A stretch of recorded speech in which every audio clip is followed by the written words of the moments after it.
Two studies out today that draw the same disturbing conclusion. Americans are not winning their battle against obesity. One study found that obesity rates for adults actually rose in 28 states this year. Only the District of Columbia showed a decline. So why is it that Americans keep getting fatter in spite of government efforts ranging from calorie posting to new school lunch programs? We asked Nightline's John Donovan to sift through all the reporting we've done on the problem over the past year to try to find the real villain behind the obesity epidemic. Kristen and Colin Robinson are a mother and son Nightline followed last year through a several $1,000 program. A 2-week-long weight loss camp which basically retaught them how to move and how to eat. Today's lunch list for me was veggie burger, baked beans, and 4 ounces of gold leek soup. Americans spend a lot of money trying to lose weight and a lot of time talking about it. We're spending $150 billion a year treating obesity-related illnesses, so we know this is a problem and there's a lot at stake. But not even her exhortations seem to be getting through, because this new study published today in the Journal of Adolescent Youth looked at more than 6,000 middle school children across the nation and found that nearly 7% are not obese, but severely obese, in the 99th percentile for weight, which means the problem is worse than believed. The second study by the Robert Wood Johnson Foundation and Trust for America's Health, both public health advocacy groups, not only found obesity rates up in 28 states, but also that more than a quarter of the population is obese in 2/3 of the states. But why, if we know this is going on, do we keep putting on weight? In a series of our own Nightline reports on different aspects of the problem, we heard theories about why we're gaining and theories on how we can lose. First, theories about what's in it, what's in the food we eat. There is the single ingredient theory, that it's fructose. Fructose is the cause of the current epidemic. Robert Lustig at the University of California in San Francisco argues that the introduction in the 1970s of a low-cost sweetener called high fructose corn syrup lowered the cost of fructose in general so that now it's showing up everywhere, as he demonstrated for me, in quantities you don't really expect. Everyone seems to think yogurt is good for you and yogurt is healthy, but this has 27 grams of sugar for this yogurt.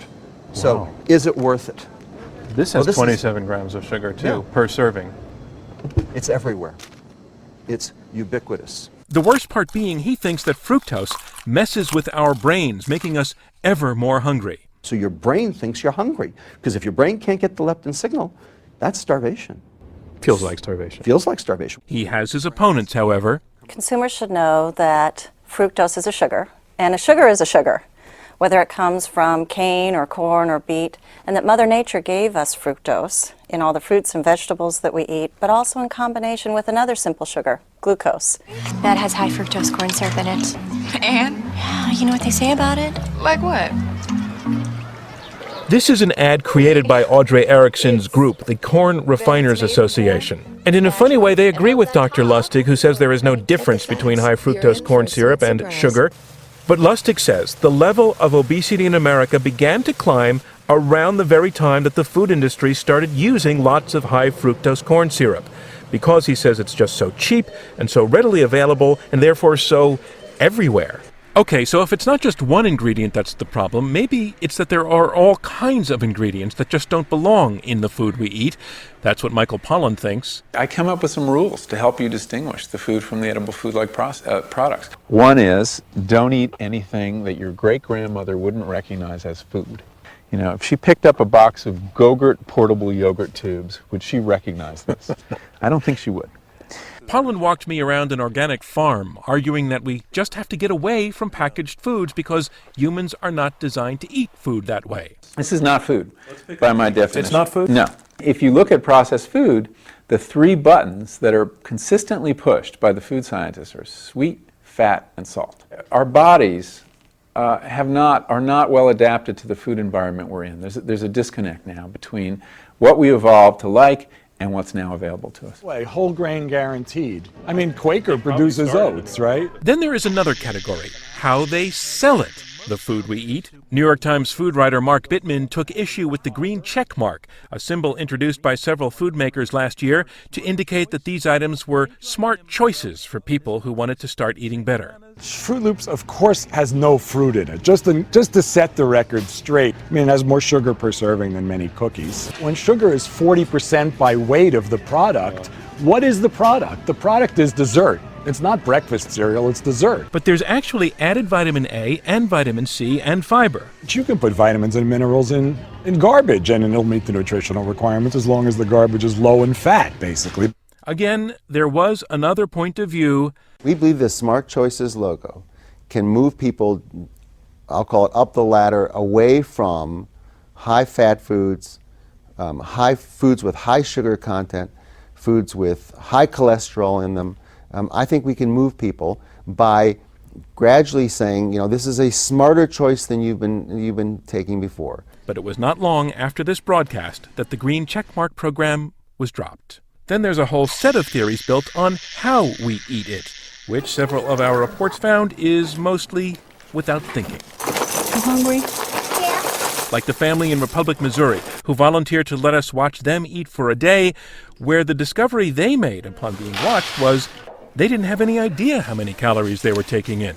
I could drink a 2 liter a day. So 2 liters a day of Mountain Dew is how many calories, do you know? No idea. I never had to think about it.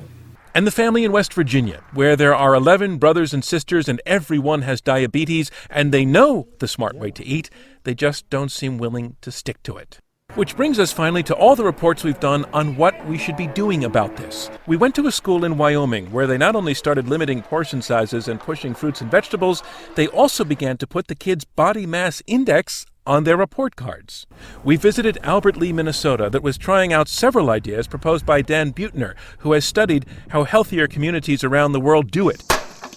The local restaurant changed its menu. The kids started going to school this way, the walking school bus, they call it, instead of the real one. Here's your breakfasts.